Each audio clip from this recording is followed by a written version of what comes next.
How to remove family link from Google account. In order to do that, you may follow up this step. So open up family link application on your device. After that, you may tap on the main parental control account, tap on your account at the top right, and tap on manage your Google account. After going over here, you may scroll right and go to people and sharing option.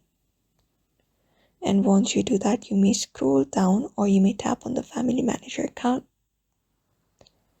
Once you go ahead and tap on that option, on your screen you will be finding an option called delete family group. Go ahead and click on it. After that is done, all you gotta do is simply read the terms and conditions and tap on go to family link.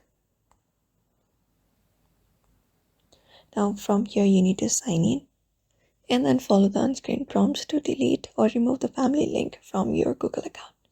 So that's it for now. You may follow up this method. So I hope this video was helpful. Give it a thumbs up and subscribe for more tips and tutorials, and we will see you on the next video.